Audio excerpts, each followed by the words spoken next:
Hi everyone! So I am going to tell you today my process of interviewing for UAG. So let's get started.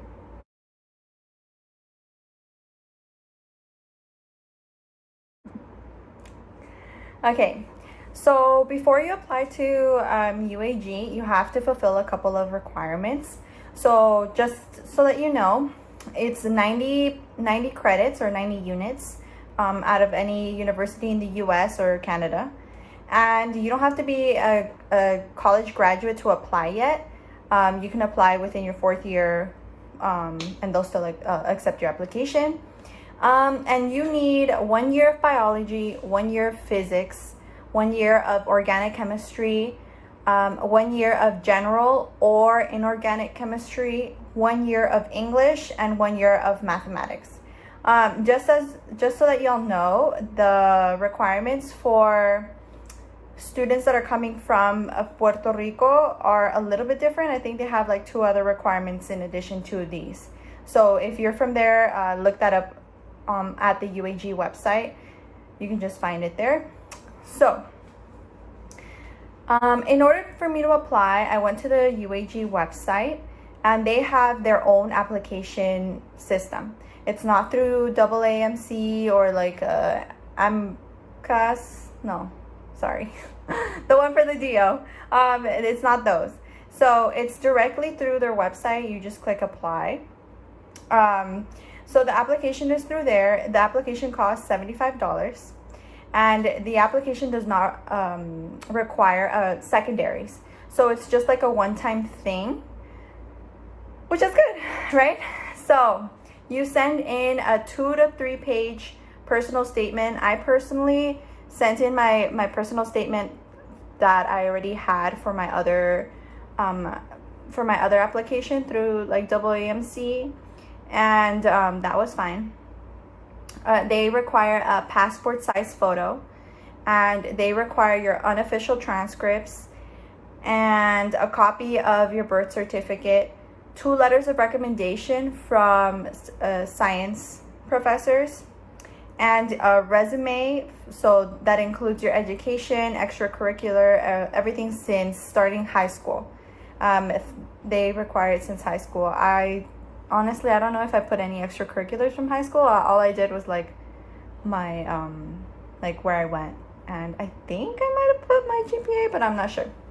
Anyways, they also did require a background check. They give you a website to do that. It's through Qualified First. So that is something that you need to do within the first phase of the application cycle. So that's something I did. And then after that, they basically, like after I submitted that, they contacted me and they asked me to send in my high school transcripts and my high school diploma. So they didn't really require my undergraduate diploma. They wanted the high school one. So I guess because it's in Mexico they usually go from high school to college. So I think that's why the requirement is more focused on high school. Regardless, I had to go to my high school actually to get my official transcripts because they needed to be notarized with an apostille seal from the Secretary of State. So I basically went to like downtown LA and got that done. And the high school diploma had to be notarized as well. So I took my diploma, and then I think they did they copied it, and then the notary person handled that. And yeah, so I sent that in, and then also you have to send in your official college transcripts. So you just go to your college and then you tell them like, hey, I need to send my transcripts, and then they tell you where. And I believe they give you the address to the school, to UAG school. Next, I also did my official MCAT scores via AAMC, and I sent in my letters of rec. So all of that was done pre-interview.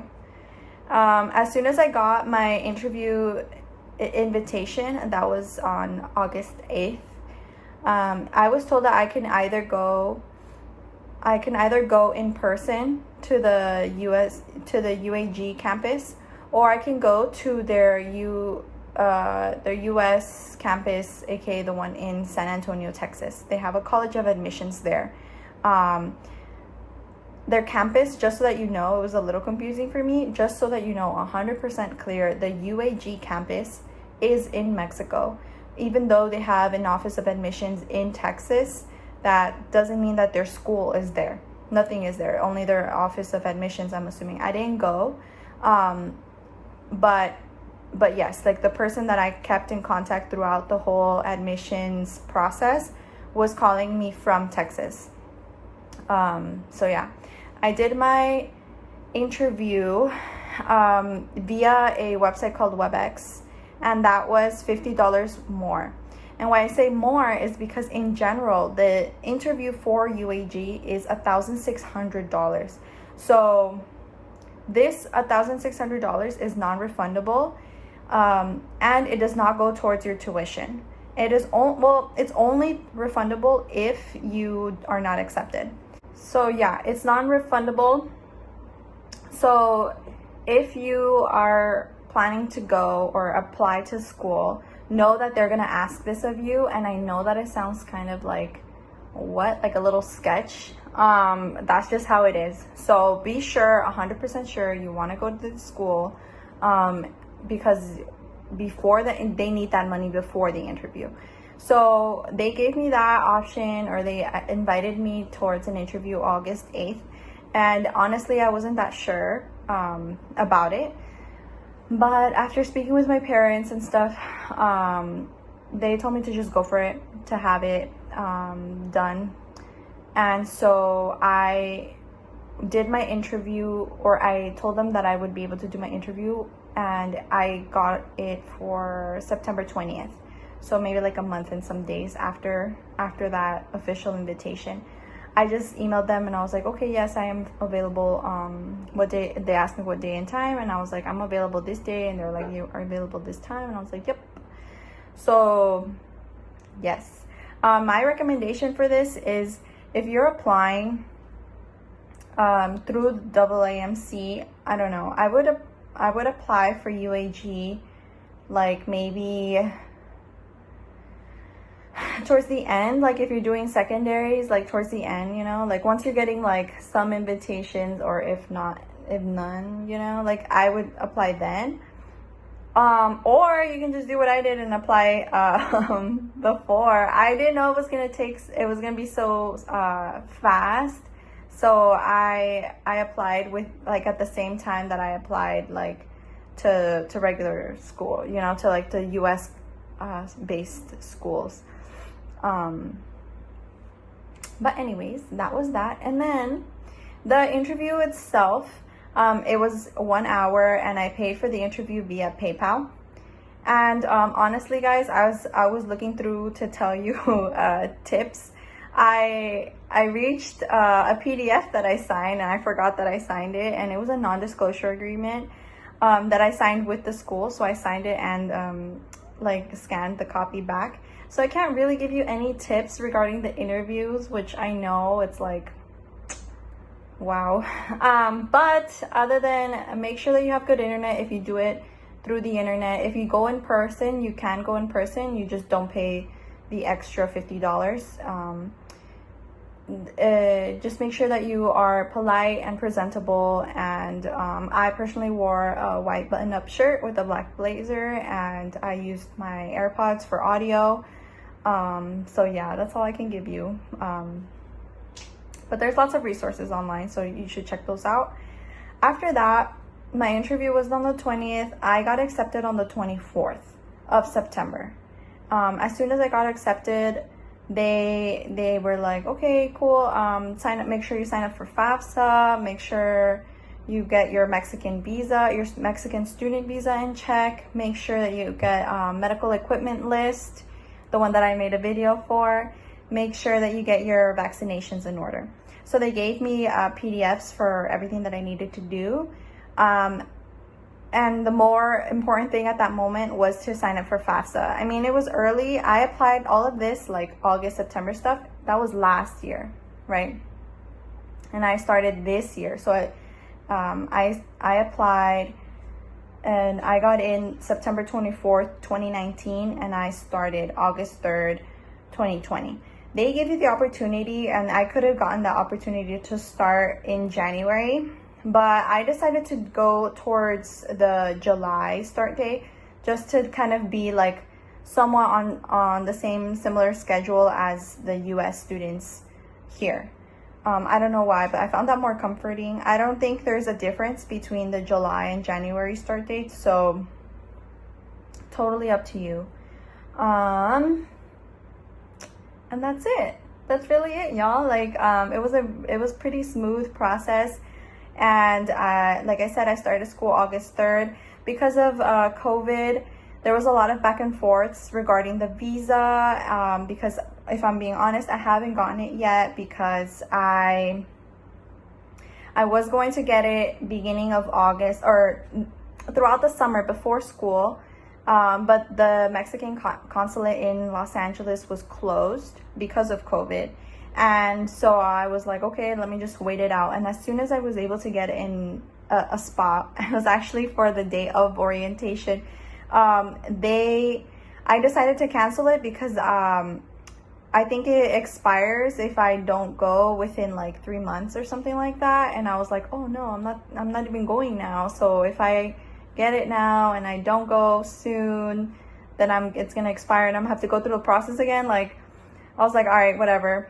I talked to the person that I was talking to, like the admissions person that kept in contact with me via telephone, and she told me that it's okay to just get it as late as November. So that's going to be my plan. She said that during Christmas time it gets crazy within like the visa stuff, but it can honestly be an easy process, is what she said. So I'm hoping for the best. I mean, I don't know about my second semester, aka starting January 2021. I have not been given